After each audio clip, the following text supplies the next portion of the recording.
ಏನು ನನ್ನ ಶಾಸ್ತ್ರ ಇಡೀ ರೇಡ್ ಇರೋದು ನನ್ನ ಮೇಲೋ ಇಲ್ಲ ನನ್ನ ತಮ್ಮನ ಮೇಲೆ ಟಾರ್ಗೆಟ್ ಮಾಡಕ್ಕಲ್ಲ. ನನ್ನ ತಂದೆ ಮಂತ್ರಿ ಸ್ಥಾನವನ್ನ ತಪ್ಪಿಸ್ಬೇಕು, ಅವ್ರ ಮೇಲೆ ಟಾರ್ಗೆಟ್ ಮಾಡಬೇಕು, ಅವ್ರ ಮೇಲೆ ಗೂಬಾ ಕೂರಿಸಬೇಕು ಅಂತ ಇದನ್ನ ಮಾಡಿದ್ದಾರೆ.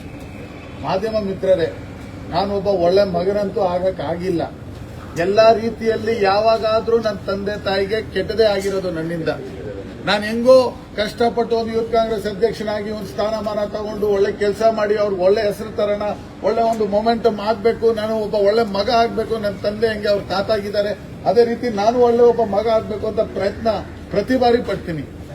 ಆದ್ರೆ ಯಾವುದೋ ಒಂದು ಕೇಸನ್ನ ಇಟ್ಕೊಂಡು ನಮ್ಮನ್ನು ಟಾರ್ಗೆಟ್ ಮಾಡಬೇಕು, ನಮ್ಮನ್ನು ಹಾಳು ಮಾಡಬೇಕು, ನನ್ನ ತಂದೆಗೆ ಅವ್ರಿಗೆ ಸ್ಥಾನಮಾನ ಸಿಗದೆ ಇರಬೇಕು, ಟೈಮಿಂಗ್ ಮಾಡ್ತಾ ಇದ್ದಾರೆ ಬಿಜೆಪಿ ಅವರು. ಇದು ಆಗಿದ್ದು 2020ರಲ್ಲಿ ಸದನದಲ್ಲಿ ಬಿಜೆಪಿ ಅವರೇ ಹೇಳಿದ್ದಾರೆ ಏನು ಬಿಡ್ಕಾಯಿನಲ್ಲಿ ಏನು ಹಗರಣ ಇಲ್ಲ ಅಂತ. SIT ಅವ್ರು ಮಾಡಿದ್ದಾರೆ, SITಯಲ್ಲಿ ಏನು ಬಂದಿಲ್ಲ. ಆದ್ರೆ ನಲ್ಪಾಡ್ ಅವ್ರ ಮೇಲೆ, ನನ್ನ ಮೇಲೆ, ನನ್ನ ತಮ್ಮನ ಮೇಲೆ ಇವಾಗ ರೇಡ್ ಆಗಿದೆ. ಓಕೆ, ನಿನ್ನೆ ಬಂದಿರುವಂತ ರೇಡು ನನ್ನ ಮೇಲೆ ನನ್ನ ತಮ್ಮನ ಮೇಲೆ ಬಂದಿದೆ. ಅವರು ನೋಟಿಸ್ ತಂದಿರೋದು ಮೊಹಮ್ಮದ್ ಹಾರಿಸ್ ನಲ್ಪಾಡ್ ಹಾಗೂ ಒಮರ್ ಹಾರಿಸ್ ನಲ್ಪಾಡ್. ಇದಕ್ಕೂ NA ಹಾರಿಸ್ ಅವ್ರಿಗೂ ಏನೂ ಸಂಬಂಧ ಇಲ್ಲ.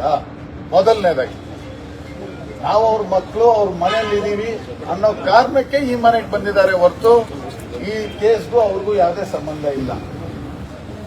2021ರಲ್ಲಿ ಇಡಿಯಲ್ಲಿ ಒಂದು ECNR FIR ಹಿಂಗಿದೆ, ಅದೇ ತರ ಇಡಿಯಲ್ಲಿ ECR ಅಂತ ಏನೋ ಒಂದು ಬರುತ್ತೆ.